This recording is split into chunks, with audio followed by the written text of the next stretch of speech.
diretso pa.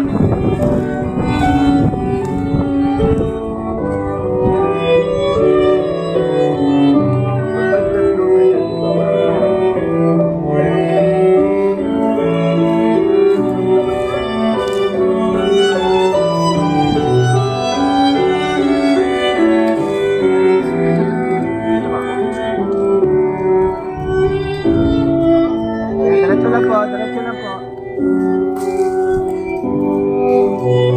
Okay, hiwalay ka na po dito.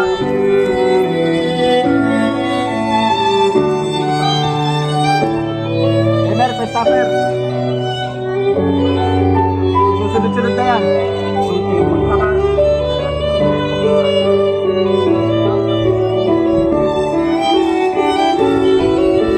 Ikot na lang po kayo, ikot na lang po. Ikot na lang po, sir. Diretso na lang po. Yan. Tama po.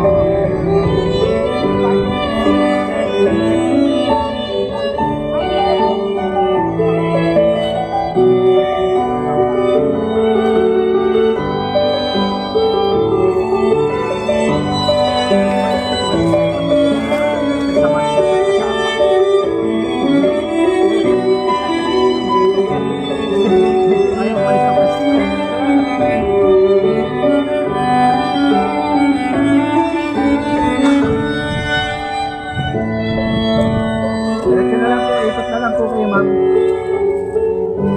Hiwalay po, hiwalay po. Ikot na lang po. Ikot na lang po. Yan, salamat po.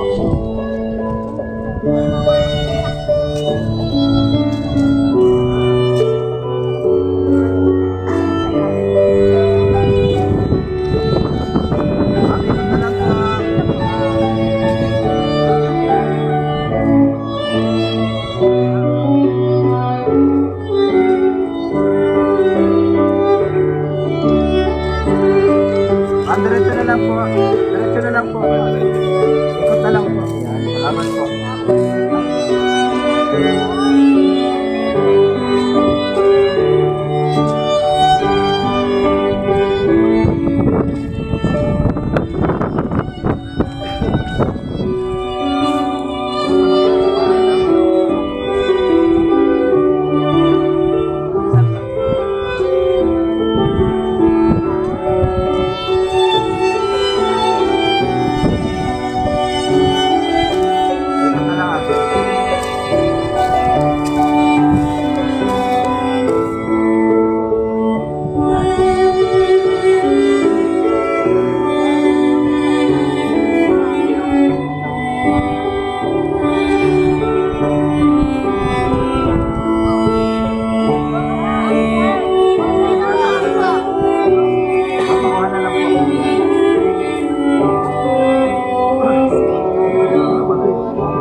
Saksi yan.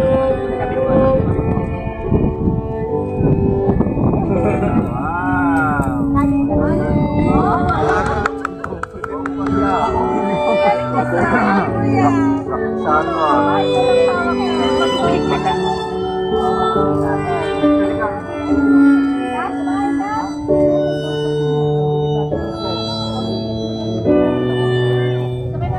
Ay, sa kabila. Okay po.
Best ka sa parents, sir. Baik po sa kanan.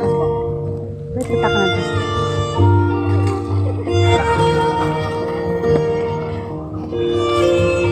Sir, go. Best ka sa parents muna ni ma'am.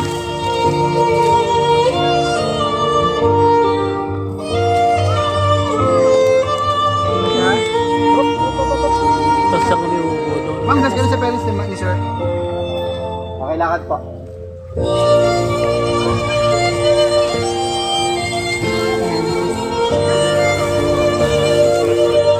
Ma'am! Sige, sige. Punak po pala.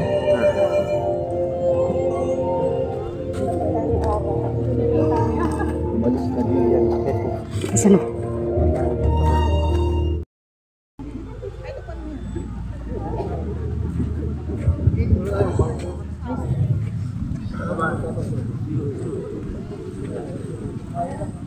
Mga minamahal na kapatid at mga kaibigan, tayo ay nagkakatipon ngayon sa harapan ng ating Diyos at nakapulungan ito upang saksihan at ipagdiwang ang pag-isang dibdib ni Dwight at Jero sa banal na Kristiyanong kasalan.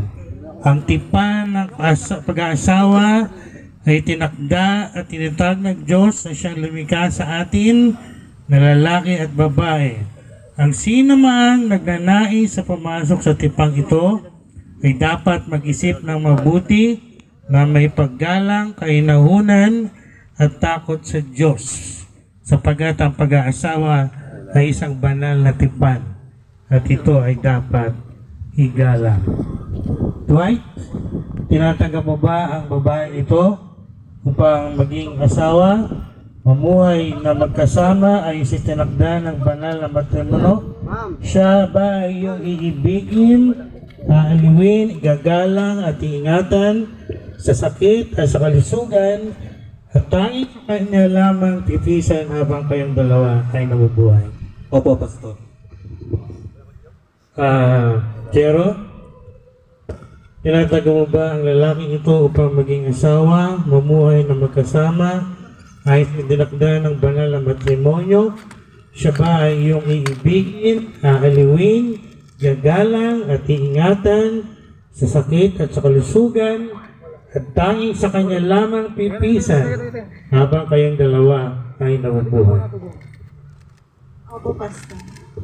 Kung gayon, ilingin natin ang blessing ng Diyos sa kasalang ito. Ang lahat po ay inilingan ko na tumahimik at tayong lahat ay yumuko at pumikit at tayo mag-offer ng prayer. Pag-pray natin na ang Diyos ay magbigay ng abundant blessing sa wedding na ito at sa buhay pag-aasawa nilang dalawa. Tayong lahat ay manalangin.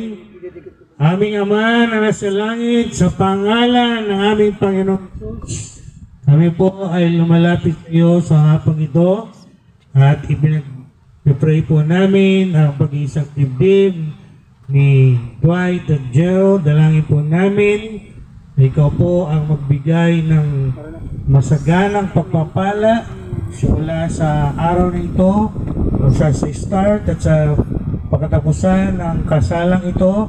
At higit sa lahat sa kanilang buhay pag-aasawa, ikaw ang maging center ng kanilang married life. At sa iyong makapangyarihang kamay, pinakakatiwala po namin sa iyong ang pag-isang dibdib na ito. Ito po ang dalangin namin sa pangalan ng aming Panginoong Jesus. Lahat po ay magsabi ng malakas, Amen! Wala tayong mga kabunan. Po ng aking kinasal, napakarami ko na po kinasal, pero isa po sila doon sa malayo pa lang yung kasal nila, December pa lang, pero kung di ako nagagamali, February or March ay nag-uusap na kami ni Marinel tungkol sa kanilang kasal. At ako po ay na-excite dahil matagal pa yung kanilang kasal, meron na kaming mga coordination na ginagawa. At finally, na-meet ko sila nung nakaraang premarital counseling namin at narinig ko po ang kanilang love story, paano sila nakita, paano sila nagmahalan, at sa counseling na yan, I just want to remind the two of you, Dwight and Jero, sa premarital counseling natin, mayroong mga steps or principles na tinalakay natin noong panahon na yun upang ang ating kasalan or ating marriage ay maging successful.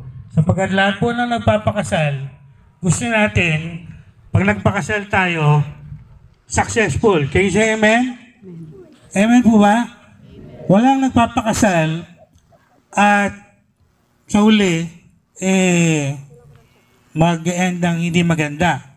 So we want every marriage, every wedding ceremony that we conduct, we want it to end, sabi nga nila, happily ever after.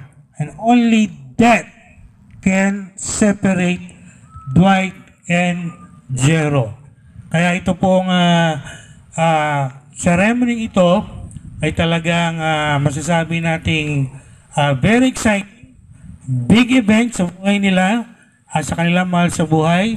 At of course, ito po ay pagpapalain ng ating Diyos. Ngayon pong hapon na ito, meron akong isang talatang isi-share mula sa Bible.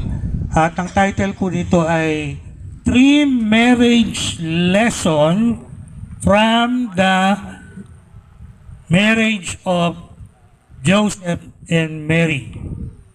So malapit na po ang Pasko. Ilang araw na lang, Pasko na. Amen?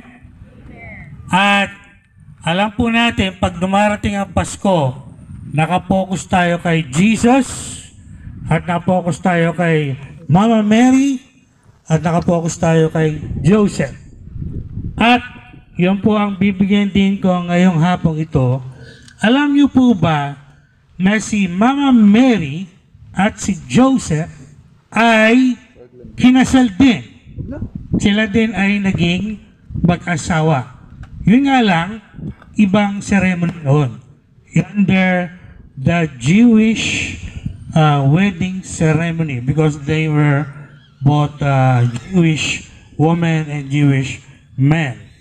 At sabi po dito sa ating text sa Matthew 1:18, bago ipinanganak si Jesus Christ, makinig po kayo mabuti, bago ipinanganak si Jesus Christ, bago magsama bilang mag-asawa si Joseph was facing a very fearful situation during that time. Natatakot siya na pakasalan si Mary kasi ang nasa isip niya nung una, siya ay nasalisihan. It was a very fearful situation during that time according to Jewish marriage custom. Pero sa pagharap niya sa sitwasyong yan, ito po ang magandang lesson. Makinig po kayo mabuti. Applicable po to sa lahat ng mag-asawa at sa lahat na may planong mag-asawa. Una, ang sinabi ni Lord kay Joseph, sabi ni Lord kay Joseph, through an angel in a dream, God said to him, fear not. Huwag kang matakot. Sabi sa kanya ni Lord, huwag kang matakot na tanggapin si Mary na yung asawa sapagkat ang nasa sinapupunan niya ay hindi galing sa ibang lalaki, kundi galing sa Espiritu Santo. So ang first lesson po dito, when you face a very fearful situation in your marriage life, the very first message na gusto sabihin sa atin ni Lord, huwag tayo matakot. Fear not. Pwede niyo sabihin sa, can you say it to your left and to your right? Fear not, huwag kang matakot. Kung mag-aasawa ka, sino may plano rito mag-asawa? Taas ang kamay.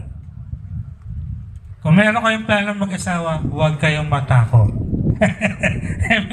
Maraming tao ngayon ayaw mag-asawa kasi natatakot kasi daw baka mag-fail lang yung kanilang marriage.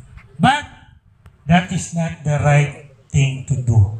First, do not be afraid. No? So, sa kanilang dalawa, sa inyo Dwight at Jero, based sa narinig ko sa inyo sa ating premarital counseling, and I've seen how you are going through in your relationship. Good for you if you are now enjoying the happy moments of your relationship. But I want to set up your expectation. Hindi lagi sa buhay mag-asawa ay puro happiness. There will come a time in the future that you will face trials, a very difficult situation, and something like fearful situation. So pagka dumating kayo doon, tandaan nyo itong message na ito na binigay ni Bishop sa wedding nyo. Fear not. Yan, tandaan nyo. And then, pangalawa, huwag po kayong mag-alala, hindi tutuloy yan. So, second ay, yung pong pagpasko, meron tayong napapakinggan na pangalan ni Jesus. And that is Emmanuel, God with us. Amen? Do you believe God is with us right now? Amen. So kung ang Diyos po ay with us, hindi tayo dapat matakot. Okay? And then, at panghuli, sa anumang sitwasyon na dadaanan nyo sa buhay nyo, ay mag-pray lang kayo kay Lord at nandyan si Lord para bigyan kayo ng clear guidance. Okay? Okay. So, ini-clear ko na lang po itong message para hindi tayo tumagal. Ngayon po ay dadako tayo sa exchange of vows. Another cute baby boy. I'll give. Come here. Yan.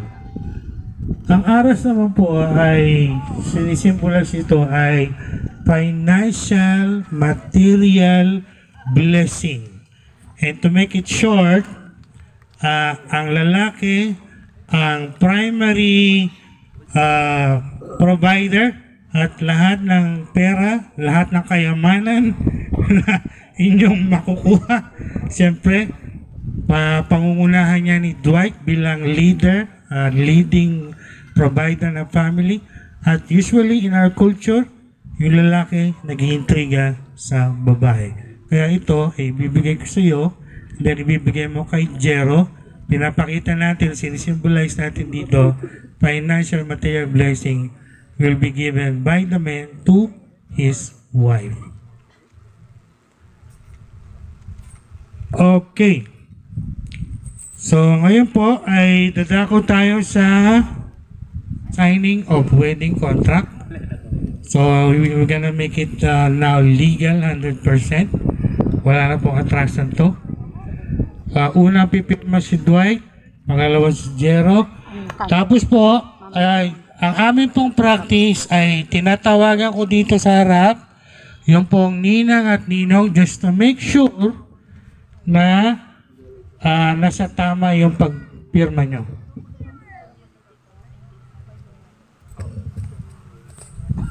So, ganun po ang gagawin natin. Pag narinig nyo po yung pangalan nyo, bilisan nyo lang po pagmunta sa harap at ituturo ko po kung saan kayo pipirma kasi hindi po tayo pwede magkamali dito sa legal document. This is a legal document.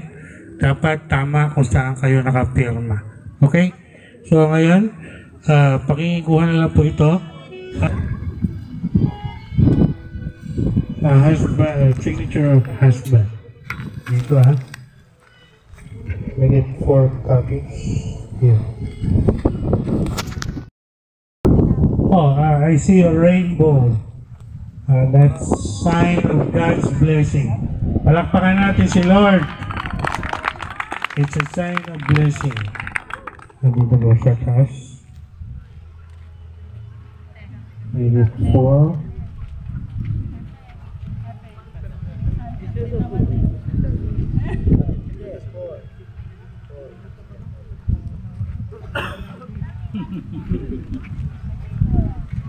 Sunod po Cesar Suli. Tama po? Cesar Suli? Okay, sige.